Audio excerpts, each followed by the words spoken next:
మేడ్చల్ జిల్లా కుతుబ్లాపూర్ నియోజకవర్గం సూరారం 29వ డివిజన్ స్కందన్ నగర్ లో సత్య మిషనరీ మార్గం ఆఫ్ లాంచింగ్ మరియు అవార్డు బహుకరణ కార్యక్రమం ఘనంగా జరిగింది. ఈ కార్యక్రమాన్ని సత్య మిషనరీ మార్గం వ్యవస్థాపకులు metropolitan arch bishop Francis Jagan గారి ఆధ్వర్యంలో కుతుబ్లాపూర్ ప్రెసిడెంట్ రెవరెండ్ డాక్టర్ గొడిశేఖర్ గారి చేతుల మీదుగా ఆవిష్కరించడం జరిగింది. ఈ కార్యక్రమం క్రిస్టియన్ మైనారిటీ కోఆర్డినేటర్ కల్లోచి రవికుమార్ సహకారంతో నిర్వహించబడింది. ఈ సందర్భంలో 130వ డివిజన్ ప్రెసిడెంట్ చిన్నంబెల్ తేజర్ రాజు, 129వ డివిజన్ ప్రెసిడెంట్ ఆనంద్ బాబు, సత్య మిషనరీ మార్గం కమిటీ సభ్యులు, కుతుబ్లాపూర్ ప్రాంత పాస్టర్లు, సంఘం సభ్యులు తదితరులు పాల్గొని కార్యక్రమాన్ని విజయవంతం చేశారు. ఈరోజు సత్య మార్గ మిషనరీ మార్గం అనే యాప్ని లాంచ్ చేయడానికి దేవుడు నాకు ఇచ్చిన అవకాశం బట్టి వందనాలు. ఈ అవకాశాన్ని జగన్ గారు నాకు అనుగ్రహించారు కాబట్టి ఆయన కూడా దేవుడు దీవించిన దాకా ఒక యాప్ ద్వారా అనేక మంది దీవించబడి దేవుని రాజ్యంలో చేరి దేవుని నామ మహిమార్థంగా ముందుకు సాగాలని ఆకాంక్షిస్తూ నేను ముగిస్తున్నాను. దేవుని స్తోత్రం, దేవుని నామానికి మహిమ కలుగును గాక.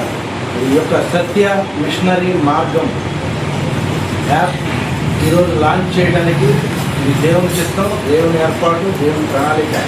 మరి ప్రత్యేకంగా Hyderabad north zone revival hostel fellowship chairman గారు, ఫౌండర్ గారు గోడిశేఖర్ గారి ద్వారా దీన్ని ఆవిష్కరించడం మాకు ధన్యత, దేవుని నామానికి ఘనత. వారికి కూడా గొప్ప భాగ్యము.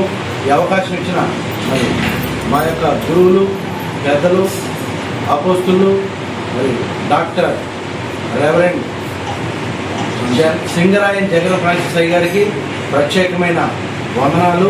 దేవుని నామాన్ని గణపరచడానికి మీరు నిలబడిన దాన్ని బట్టి దైవాశిస్సులు మీకు అందజేస్తూ ఉన్నాం. ఈ సత్య మిషనరీ మార్గం ద్వారా దేవుని రాజ్యము కట్టబడటకు మనిషిగా మారి జీవించాలని బైబిల్ గ్రంథం చెప్పిన దానికి ప్రచురణ చేయడానికి ఒక యాప్ను మరి ఆవిష్కరించడం జరిగింది. మరి అందులో నేను కూడా పాలుభాగస్తున్నాం. మరి ఇప్పుడు నా పాస్టర్ గారు, సంఘము, వాక్య దేవాలయ పరిచర్యలో మరి తెలంగాణ మిషన్లో ఈ యొక్క కార్యక్రమం చేయడానికి దేవుని భాగ్యాన్ని బట్టి వందనాలు, స్తోత్రాలు. మరి అందరూ కూడా ప్రత్యేకమైన వందనాలు. హాయ్ అండి, నేను మీ Satyasri. Please do subscribe TG24 TV.